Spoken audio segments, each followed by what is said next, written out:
Completa. No es la webcam que quiero. Entonces, perdone, estoy. Ya estoy listo en un medio segundo. Ya está.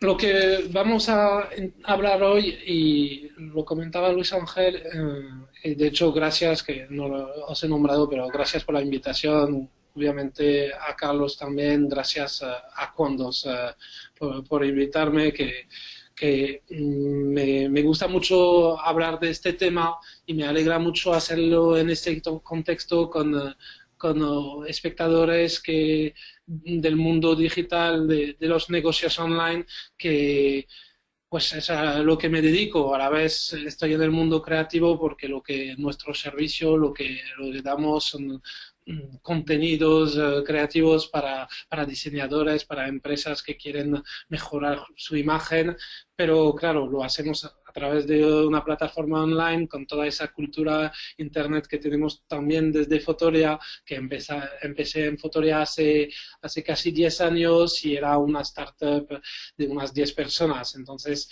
he estado también en la posición en la que muchos estáis hoy y me parece muy interesante. Y como además, pues es verdad que en mi background personal estudié Derecho, tanto en Francia primero y luego en España, y entonces pues me alegro mucho de hablar de este tema que muchísimas veces se nos hacen preguntas, la gente tiene muchas dudas y hablamos de forma muy por encima de puntos muy concretos y hoy vamos a poder o voy a intentar por lo menos daros una visión global de este tema, que tengáis tanto nociones generales y importantes que podáis adquirir con este webinar y luego que vayamos en ejemplos y en cosas más concretas. Aunque a mí me guste, también es cierto que sé que el tema de derechos, de asuntos legales, no es a lo mejor lo más fácil de acceso para alguien que no tiene un background jurídico, que no le apasione este tema. Entonces, también os prometo que voy a procurar ser conciso, explicativo, preciso y que se pueda entender bien. Así que espero que lo disfrutéis. Primero, lo que os decía, es necesario definir unas nociones básicas porque hablamos todos de cosas relacionadas con el derecho. Al final, el derecho son las reglas de forma general. El derecho son las reglas que vienen para regir la vida. Entonces, claro, están por todos lados, en todos los ámbitos y bueno, lo tenemos todos ahí en un rincón de la mente, pero realmente saber de qué hablamos es muy importante. Hay dos grandes nociones que quería hablar y que muchísimas veces se confunden, que no se sabe muy bien lo que es. Entonces quería, de un lado, distinguir lo que es la propiedad intelectual, que sería todo lo que es referente a la creación, a las creaciones de la mente, lo que produce nuestro cerebro, la mente humana, pues crea obras literarias, musicales, inventos e imágenes. Entonces, todo ese ámbito legal referente a las creaciones de la mente humana, pues vienen en esa categoría propiedad intelectual con los derechos que se crean por el mero hecho de ser el autor de esa creación. Y del otro lado tenemos lo que son los derechos de imagen. Y entonces, en realidad, cuando decimos derechos de imagen, lo correcto sería derecho a la propia imagen. Y eso se refiere a lo que es el derecho a disponer cada uno de nuestra imagen como parte de nuestra personalidad o a disponer incluso de la imagen de nuestros bienes, decidir lo que se hace, lo que se puede hacer con esa imagen. vamos a ver en detalle lo que implican estas dos grandes categorías de derecho. El derecho protege la propiedad intelectual en dos grandes ramas, que podéis ver ahí claramente: las creaciones artísticas de un lado, que van a ser la subcategoría derechos de autor, y las creaciones industriales o comerciales. Y ahí serían los derechos de propiedad industrial y comercial. Entonces, claro, hay unas cuantas diferencias entre esas dos grandes ramas. Obviamente tienen en común de ser derechos que protegen creaciones de la mente, lo que os decía, pero hay una diferencia, que es que cuando hablamos de obras artísticas no hay formalidades. Su creador tiene derechos por ser el autor de la música, de tal X foto, etcétera. Mientras que el inventor, el que detiene derechos de propiedad intelectual, tiene formalidades para que se le reconozcan esos derechos. Patentes, proteger marcas, logos, ese tipo de formalidades que en España se recogen en la Oficina Española de Patentes y Marcas. Dentro de los derechos de autor hay dos tipos de derechos: los derechos morales y los derechos económicos. Entonces, los derechos morales son aquellos al que el autor no puede renunciar. Aunque uno quiera, no los puede vender, siempre serán suyos esos derechos, y es una característica intrínseca de la obra producida, no prescriben nunca. Son derechos como el reconocimiento, el derecho a que se reconozca la condición de autor, el derecho al respeto de la integridad de la obra, el derecho a retirar la obra del comercio. Claro, eso sí, si hay derechos económicos en el balance, pues implica también indemnización, implica un arreglo económico de algún tipo, pero el derecho a retirar la obra sí que sigue existiendo de todas formas. Y luego el derecho a modificar la obra divulgada con la salvedad de respetar los derechos adquiridos por los terceros. Y entonces, del otro lado, aparte de esos derechos, hay derechos que son totalmente negociables, que son los derechos económicos. Los derechos económicos es en lo que muchas veces oímos en inglés copyright. Significa en realidad esa misma categoría de derechos económicos. Son los derechos que se van a pagar por reproducir, por comunicar, por distribuir, por transformar una obra. Muchas veces cuando hablamos de copyright pensamos de forma equivocada en el C dentro del círculo que se pone al lado de un nombre. Eso en realidad es dentro de esa negociación de derechos económicos. A veces hay que poner una mención que se llama mención copyright, pero que no es lo que significa la palabra copyright en inglés. En realidad, la palabra copyright en inglés, o lo que llamamos aquí derechos económicos, va a ser el derecho de reproducción, englobando dicho concepto no solamente las copias de las fotografías, sino también cuando se imprimen libros, en folletos, en página web, si es en televisión, ahí entra en juego hasta la cantidad de espectadores, etcétera. Luego todo lo que es comunicación pública, es decir, exhibir una imagen, una obra. Bueno, hablamos de fotografía en nuestro caso, pero se aplica a todas las obras artísticas, exhibirlas fuera de un ámbito doméstico, y luego revender productos derivados, todos esos derechos, transformar la obra para hacer una obra derivada. Todos esos derechos son derechos económicos que el autor puede negociar, al que puede renunciar de forma gratis también, bueno, pero son derechos negociables. La segunda gran categoría son los derechos de imagen, o lo que os decía, mejor dicho, los derechos a la imagen propia. Tenemos derecho a disponer de nuestra imagen como parte de nuestra personalidad, de modo que de forma genérica están prohibidas la captación, reproducción y publicación de la imagen reconocible obviamente, de una persona, salvo su consentimiento expreso. La regla general es esa. No se puede reproducir la imagen de otra persona sin su consentimiento expreso. Pero, como siempre, con todas las reglas, hay excepciones. Y en este caso, pues, las excepciones pueden ser de varios tipos. Cuando se trata de personas públicas, porque que se consideran públicas por su cargo o profesión, y en el contexto de un acto público o de un lugar abierto al público.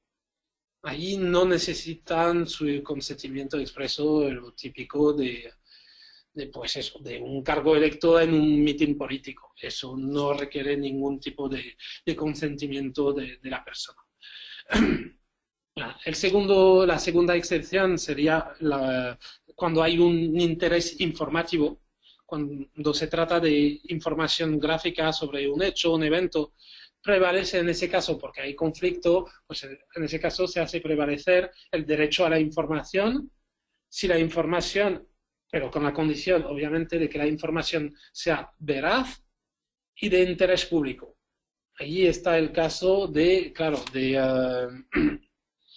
de todo aquello famoso que pueda considerar que a partir de un momento que muy bien es actor, pero que le vengan a sacar una foto en una playa jugando con su niño, no tiene interés público. Entonces allí el interés informativo no se puede defender.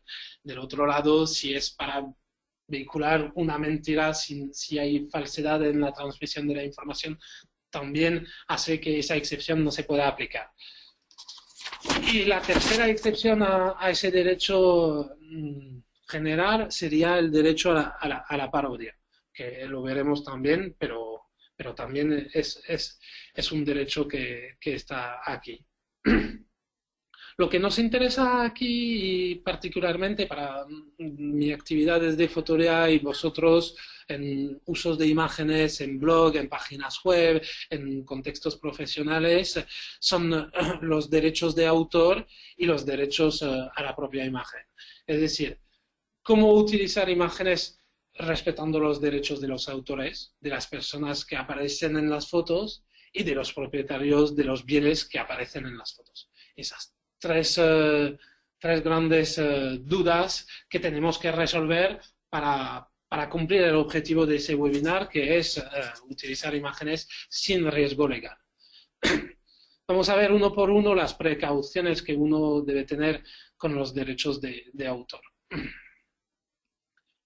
Los derechos económicos, el copyright que los autores tienen sobre sus fotos, se rigen tradicionalmente en el mercado de la imagen con lo que llamamos licencias right managed, en gestión de derechos. Se paga un precio variable en función de numerosos criterios. Si la imagen se pone en portada o en interior de revista, qué tirada, qué tipo de reproducción, qué tamaño, si es para venta, si es para una distribución gratis, sin ánimo de lucro, comercial, publicitario, de productos derivados, etcétera. Todos esos criterios hacen variar el precio. Luego está el segundo modelo, que es a lo que nos dedicamos desde Fotoria, porque es lo más sencillo y la verdad es que al final hemos decidido, hace muchos años, al principio del primer año en Fotoria teníamos varios modelos y rápidamente nos dimos cuenta de que todo lo teníamos que poner bajo el modelo royalty free, o traducido en español de forma un poco más afortunada, libre de derechos, que sería es la traducción aceptada en castellano, aunque bueno, no es exactamente fiel a lo que viene diciendo el concepto. Pero bueno, la idea es que cuando una imagen es libre de derechos, eso significa que uno tiene una licencia para una cantidad de usos, de un ciertos tipos de usos, y dentro de esos usos no tiene ningún límite de tiempo, no tiene límite de tirada, no tiene límite de difusión, mientras está en los casos autorizados, lo puede hacer libremente. Es lo que hacemos con Fotoria, así la gente no tiene que venir y decirnos, pues lo voy a poner en tal página de mi revista, en tal tamaño, en la página impar, etcétera, etcétera. Entonces, simplifica muchísimo y permite una agilidad mucho mayor que la gestión de derechos no permite, obviamente. Luego os he puesto un par de símbolos que a lo mejor os suena. El de la derecha es copyright, el de la izquierda es copyleft, que es un guiño a copyright porque bueno, mira a la izquierda en vez de mirar a la derecha.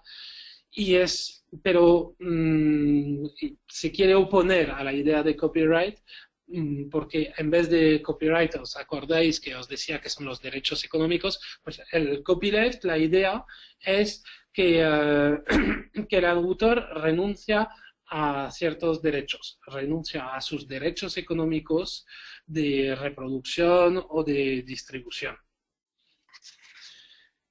Esta práctica, el organismo más famoso que lo gestiona, que permite, no es que lo gestione, sino que ofrece un marco para permitir el copyleft, es Creative Commons, que tiene una serie de iconos que probablemente conocéis, que permite que un autor renuncie a parte o a la totalidad de sus derechos económicos. Entonces, si está el primer icono, el autor exige la atribución, entonces, pero renuncia a los demás derechos. Significa que uno permite a otras personas copiar, distribuir, mostrar, reproducir la obra únicamente si reconocen el mérito del autor, su autoría. Luego el símbolo del dólar tachado sería que permites a personas copiar, distribuir, mostrar y reproducir tu obra únicamente con fines no comerciales. El signo igual sería obras que permites que las obras se copien, distribuyen, muestren y reproduzcan como copias exactas de la obra, no copias derivadas, tienen que ser iguales, exactas, por eso ese símbolo. Y finalmente el último símbolo sería que permites a otros distribuir hasta obras derivadas. Entonces es como el derecho económico más amplio, que sería que cuando uno lo cobra es lo que más caro se cobra también en ese mercado, el derecho a hacer obras derivadas, por ejemplo, postales, póster, cosas de este tipo. Luego la fórmula de gestión de derechos, os lo contaba, para Fotoria ha sido, para lo que hacemos, ha sido claro desde el principio que era un modelo imposible de aplicar, que queríamos mucho más simplicidad para nuestros clientes, pero bueno, está claro que en el caso de estrellas, de Beyoncé o de quien sea de este nivel, ahí estamos negociando miles y miles o millones de euros por imagen y claro, ahí tiene sentido una licencia de este tipo. Pero si uno quiere una imagen que transmita la idea de una estrella, sin necesidad que sea esa o la otra, pues en ese caso está claro que interesa ir a un banco de imágenes con licencias libres de derechos, royalty free, porque ahí la imagen cuesta unos pocos euros en vez de los miles de los que hablábamos allí. Me diréis, y sé que hay mucha gente que lo hace, que ¿por qué no Creative Commons? Entonces, ahí es una opción, pero claro, estamos hablando de un riesgo también, porque una imagen así esta la he cogido de Flickr, Creative Commons, autorizada para unos cuantos usos comerciales. ¿Pero por qué? Pues porque, claro, no hay filtro, no hay un equipo de moderación como lo hay en bancos de imágenes y allí, pues, el autor cede sus derechos económicos. Pero uno, no hay nadie para verificar que la persona que lo ha subido es realmente el autor. Y dos, tampoco hay nadie para verificar que todas las personas que aparecen en esta foto han dado su consentimiento. Entonces, claro, la problemática se puede reproducir en muchas cosas, en muchos ejemplos, y por eso os he puesto ejemplos claros que veáis la teoría que os contaba, cómo se aplica. Aquí esta imagen es problemática por varios motivos. Si se hace un zoom al 100%, pues primero se reconocen a algunas personas. Y luego está el tema de la marca Cine Callao, que ahí no es un paisaje dentro de de un paisaje urbano, no es una skyline o algo así, con una esquina, pues como puede haber a lo mejor en una esquina un nombre de tienda que se vea en pequeño, que ahí es totalmente accesorio y se podría usar, pero Cine Callao es el tema de la imagen y claro, allí nadie garantiza, como lo puede hacer un banco de imágenes, que esta marca, el propietario de los cines Callao, ha dado su autorización, etcétera. Esta imagen, por otro lado, aunque son marcas más famosas que esta Schweppes, que esta, de nuevo, Cines Callao, que esta Vodafone, esta sí que se podría hacer, porque esta es una ilustración general de Madrid. Las marcas son accesorias, aparecen porque para tener esa panorámica y poder ver la ciudad no hay forma de evitar esas marcas y en ese caso el uso aquí sí que está autorizado. Pero bueno, siempre con el riesgo de, si estamos hablando de una imagen en Creative Commons, que todavía ahí hay esta autorización en cuanto a las marcas, pero el autor, la persona que sube a Flickr, lo sabemos todos. No hay control, cada uno puede crear bueno, y nombro Flickr, pero en realidad hay otros sitios y es lo mismo en todos. El autor no se sabe si la persona que sube es realmente el autor. Y luego tampoco hay el control de calidad técnica, etcétera, todo ese trabajo que hacemos desde los bancos de imágenes, no solo fotografías, sino los competidores también. Eso es nuestro oficio y entonces ahí es lo que uno pierde cuando intenta conseguir imágenes por vías gratis. Claro. Otro caso interesante es el de las arquitecturas. Cuando hablamos de obras realizadas hace más de 150 años o cuyo autor ha fallecido hace por lo menos 70 años, se consideran en el dominio público y la autorización no es necesaria. Entonces tenemos ejemplos de construcción antigua, obviamente, que si se puede, no se podría.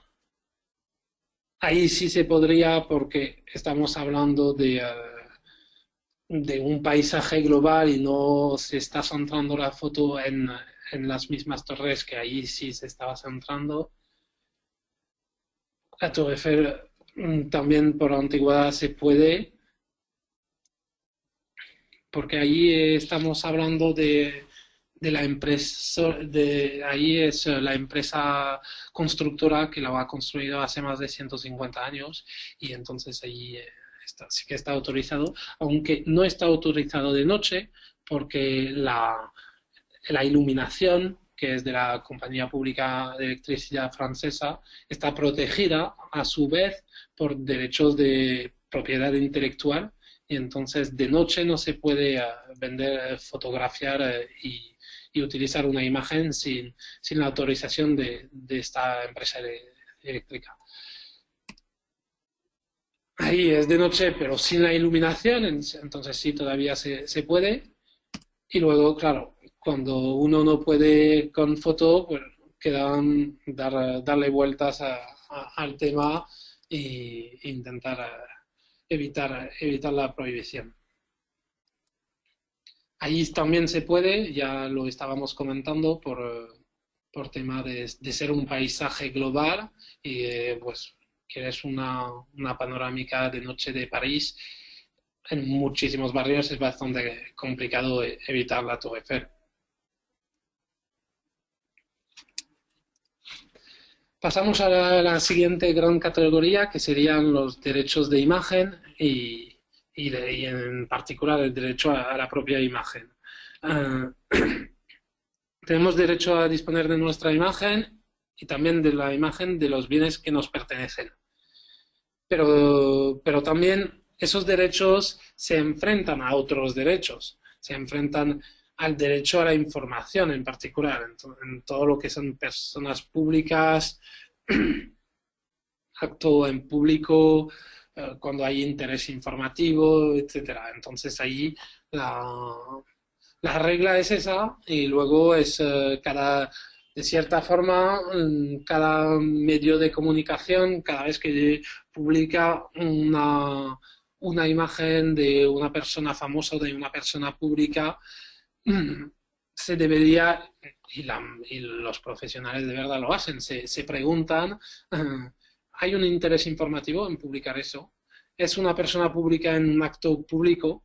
Porque si no lo es, no lo debería estar publicando. Entonces, eso es la aplicación en el cotidiano de ese derecho a la información frente al derecho de imagen.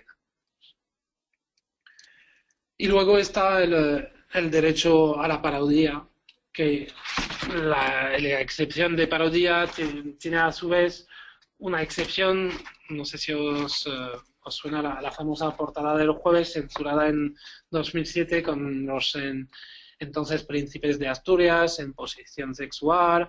Pues allí la excepción de la excepción se impuso con, al final, injurias a la corona. Entonces, claro, estamos entre derecho a la imagen, que prevalece el derecho a la parodia, pero que prevalece una ley de injurias a la corona.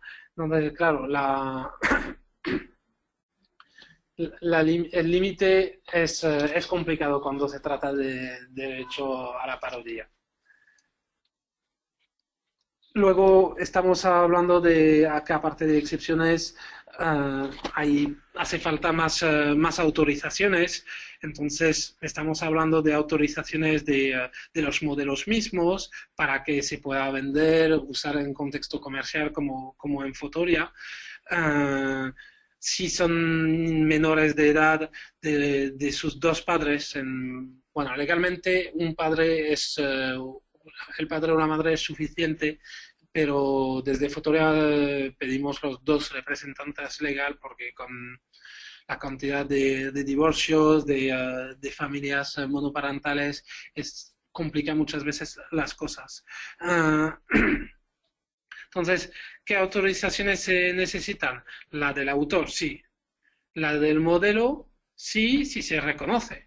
En esta foto, ahí el efecto velocidad permite al autor evitar que se reconozcan las personas y ahí evita tener que pedir la autorización de los modelos. Luego, el lugar puede haber un riesgo, estamos hablando de arquitecturas, entonces la regla que os decía, si el autor, el arquitecto ha fallecido desde hace 50, 70 años o si la obra ha sido realizada desde más de 150 años. Y luego cualquier objeto de diseño, como esos carteles si eso es el aeropuerto de Barajas, que allí son reglas específicas al lugar, no por su arquitecto solo, sino por las reglas del lugar. Cuando estamos en un sitio privado que pertenece, o aunque sea de uso público, pero que tiene un titular privado, o incluso un titular público, de hecho, hay también que cumplir con el reglamento del espacio, entonces el reglamento del aeropuerto, de la administración pública, del museo, etcétera.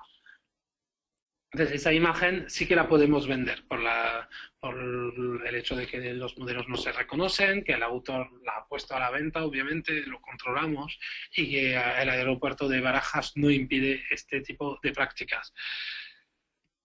Allí estamos hablando de que para que una imagen así se pueda vender, hacen falta tres autorizaciones de los dos padres. Bueno, salvo si, la verdad es que no lo sé si eran hermanos, pero en principio estamos hablando de 6 padres que dan su autorización para poder vender esta imagen. Una imagen así, los modelos, claro, los modelos del primer plano, obviamente, los del fondo no hace falta. En esta imagen sí se puede vender porque se trata de una plaza pública, es adelante del Museo del Prado, una estructura suficiente antigua y entonces ahí sí que se puede vender la foto. Mientras que unos pasos más lejos, dentro del Museo del Prado, esa imagen no se puede vender porque o por lo menos sin haber negociado de antemano con el Museo del Prado, porque el Museo del Prado en su reglamento prohíbe sacar fotos y tiene acuerdos específicos para poder realizar shooting dentro del museo. Una foto de leones de este tipo, pues sí, claro que sí que se puede vender. Ahí no hay nada especialmente reconocible, solo 2 leones. Pero si vamos casi la misma foto, con esta foto no se puede vender porque estamos hablando de, uno, elementos de decorado y dos, tigre blanco. Con esos 2 elementos, un especialista puede decir de qué esto viene esa foto.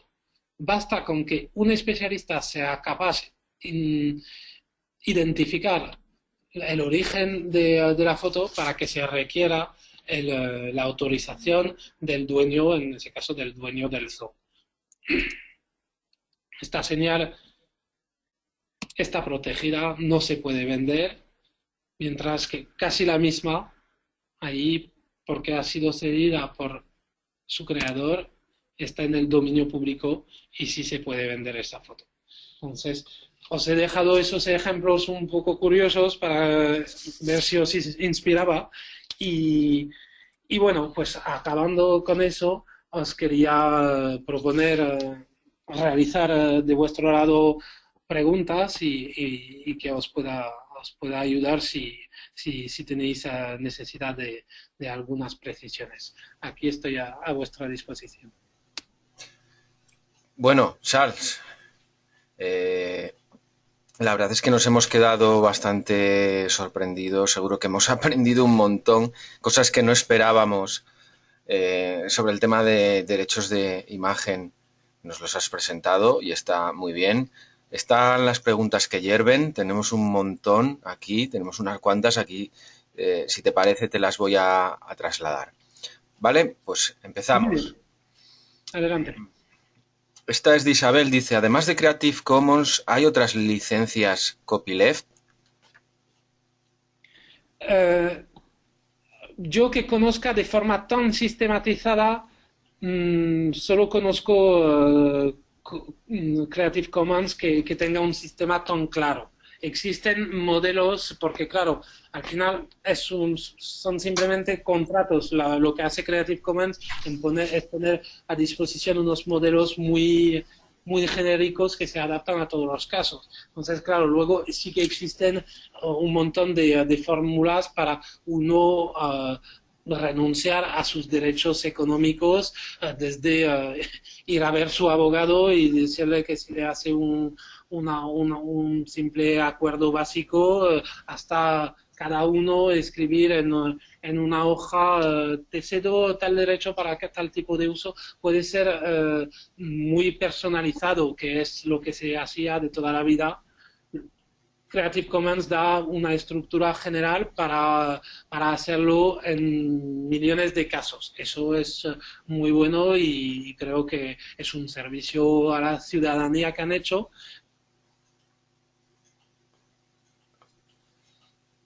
Muy bien.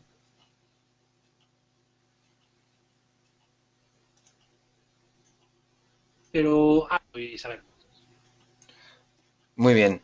Te traslado otra. Esta es de Roberto, que dice, a ver, vamos a ver. Aunque no sea una fotografía para vender, ¿podrían las marcas obligar a un autor a eliminar una foto donde apareciese su marca? Ah, ¿Me la puedes repetir, perdón? Aunque no sea una fotografía de venta, es decir, sea simplemente, entiendo que sea una fotografía hecha sin beneficio económico, ¿podría una marca registrada, obligar a un autor a eliminar una foto donde apareciese esa marca dentro de la fotografía? A ver, si estamos hablando de un uso privado, la marca no puede decir nada en cuanto a la foto misma. Quiero decir, imaginemos que tú entras en el campus de Google en Estados Unidos y sacas una foto y tal, pueden llamar a la policía, pueden hacer cosas así y tal. Sí, teóricamente, si tú has violado, pero no será por el hecho de haber sacado la foto, es por violación de propiedad privada, por cosas así. Luego, entonces, yo no lo veo para lo que es tener en tu disco duro en tu casa una foto donde aparece una marca, eso no. Pero Ah, si estamos hablando de que esa foto luego la publicas, ahí te puede obligar porque la publicación ahí es otra cosa, no estás respetando su derecho de propiedad intelectual, pero claro, para que sí estamos en las reglas que le protegen a esa marca, porque es lo que os decía, no es lo mismo si es una marca y estás poniendo su logo y has publicado su logo en un artículo blog que le es desfavorable, ahí lo mismo sí te puede obligar. Pero si el juez puede considerar aplicar una excepción. Entonces, la excepción puede ser las que nombraba. De repente tu artículo blog, vale, le ponía mal y había el logo, pero resulta que es por denunciar un escándalo y que hay un real interés informativo.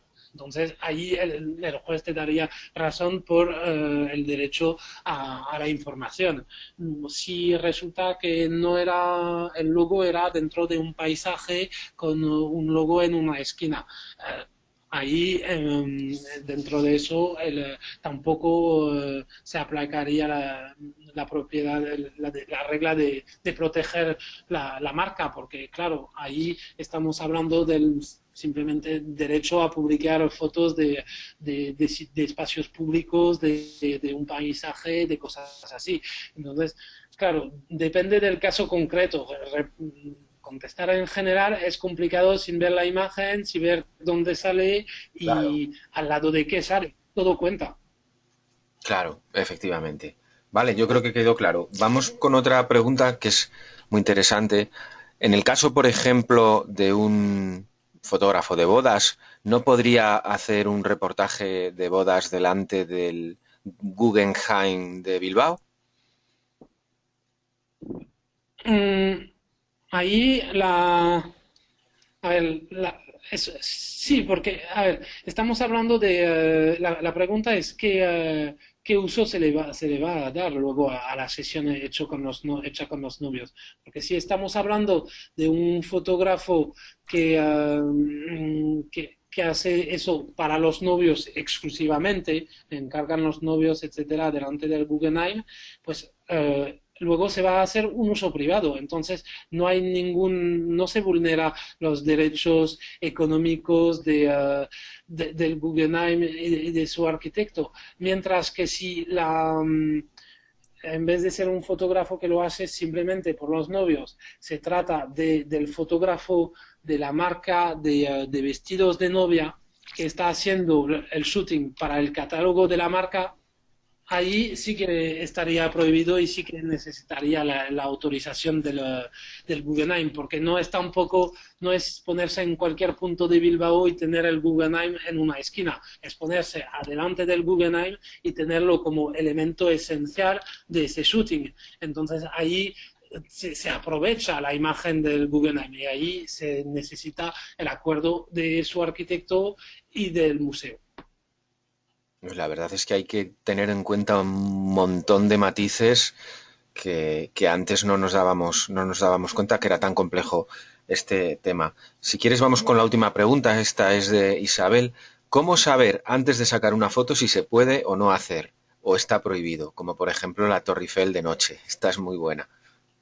Ya, ya, sí, son de esos casos, pues, a ver, hay páginas web, hay libros sobre ese tema. El fotógrafo profesional se tiene que, en realidad, se tiene que preguntar, lo que estoy poniendo en mi foto, lo puedo poner? Es que es preguntarse eso para todo. Entonces, claro, a partir de ahí es trabajo de información, es trabajo de investigación, un mínimo, porque el, esos casos son conocidos, pero es verdad, hay miles de casos y es un trabajo saber todo eso. Por eso reivindicamos la importancia del banco de imágenes, porque nosotros tenemos equipos de moderación que seleccionan las imágenes una por una y que tienen esa formación, esos conocimientos. Y del otro lado, participamos a la formación de los fotógrafos que colaboran para que no pierdan su tiempo sacando fotos que luego no van a poder vender porque se han olvidado de tal o tal regla. Pero es cierto que hay muchas reglas, pero voy a decir, es el derecho que es así, todos estamos, se supone que conocemos el derecho, se supone que sabemos cómo rellenar una declaración en Hacienda, se supone que sabemos qué se puede hacer y no puede hacer cuando uno conduce. Todas esas reglas son las leyes que rigen nuestra sociedad y se supone que las conocemos. Luego, por eso, cuando estamos metiéndonos en un tema tan complejo, pues es importante aprovechar la pericia de profesionales, porque es que es la única forma de tener exactamente toda la información. Hay cosas que uno no se imagina. Por ejemplo, la ciudad de Roma, no sé si sigue siendo así, pero hace un par de años la ciudad de Sevilla lo había puesto. Había un impuesto para poder sacar fotos en la ciudad con trípode. Es decir, un turista que se pasea podía sacar una foto, a partir del momento que ponías un trípode en el suelo, se consideraba como un shooting profesional y tenías que pagar unos 50 euros al ayuntamiento de autorización administrativa. Caramba, Esas reglas no se pueden inventar, ¿eh? Hay que sabérselo y eso pues es conocimiento de profesional. por supuesto. Por supuesto, y para ello, la verdad es que ahora sí que nos damos cuenta que pues una solución como Fotolia, más allá de esto no es hacer publicidad, o sí, como prefiráis todos los que nos estéis oyendo, porque no ocultamos que Fotolia nos gusta mucho y es nuestro banco de imágenes en Cuondos. Una solución como Fotolia sí que nos resuelve un montón de cosas en este sentido de, bueno, utilizar dentro de nuestras plataformas imágenes que sabemos que ya no van a darnos esos problemas, que las hemos podido sacar de un sitio o de otro y no sabemos de dónde son, y desde luego si usamos Fotolia u otros bancos de imágenes, eso va a estar perfectamente controlado, con lo cual es una ventaja y es un problema que te quitas. Claro, eso es nuestra ambición. Gracias. La verdad es que sí, a ver, luego hay otros bancos de imágenes que lo hacen, tampoco lo quiero reducir a Fotoria, pero es verdad que la idea general de gastarse, realmente estamos hablando en el caso de Fotoria de unos pocos euros o incluso menos si con suscripciones de cantidades bajas para evitar todos esos cabraderos de cabeza y todo ese riesgo legal tiene su interés, más de que uno sin conocimiento puede creer. Muy cierto. La experiencia que tenemos desde Cuondos, y te lo os lo podrá decir desde Carlos, Bravo, Alex Navarro, todos los que estamos trabajando en Cuondos, es la enorme cantidad de tiempo que te ahorras buscando fotografías que las encuentras en un banco de imágenes a un precio muy económico, y ya el tiempo que es algo que es un valor económico en sí mismo, sobre todo para los que estamos trabajando en Internet, el tiempo que nos ahorramos es enorme. Pues Charles, tenemos otra webinar contigo que ya lo adelanto a Sí, todos para más adelante, para dentro de unas semanas, porque la verdad es que este tema da para cosas realmente fascinantes y te agradecemos que hayas estado aquí, que hayas comenzado también con esta rama de contenidos, redes sociales, marketing online que tiene que ver con la utilización de imágenes. Y bueno, ha sido todo un placer estar contigo durante este rato, aprendiendo tanto y sorprendiéndonos. el placer ha sido mío, de verdad, que me alegro de haber podido hablar de eso y bueno, os he dejado los datos de contacto de Fotolia y los míos, cualquier duda que tengáis, los oyentes que habéis seguido ese webinar, os contestaré con mucho gusto. Y gracias a Condos, gracias a ti, Luz Ángel, y a todo vuestro equipo por invitarme. Y sí, como dices, no, vuelvo a principios de septiembre para otro webinar sobre tendencias visuales, lo, las buenas imágenes cómo elegir, qué tendencias seguir, qué tendencias evitar en todo lo que es elección de imágenes para web, blog y redes sociales. Fantástico. Pues ya nos has abierto el apetito, ya tenemos muchas ganas, sabremos esperar. Y nada, muchas gracias, Charles, por este estupendo webinar y muchas gracias a todos. Y bueno, pues nos vemos pronto todos. Charles, un saludo Gracias, un saludo, hasta pronto. y hasta pronto a todos. Nos vemos en Quondos One, ya sabéis, 100 webinars en 100 días. ¿Lo vamos a conseguir? Por supuesto que lo vamos a conseguir y sobre todo lo vamos a conseguir con nivel, con calidad, como el que hemos tenido hoy, aportando valor, porque de aquí aprendemos todos. Muchas gracias. Nos vemos en la próxima. Hasta luego.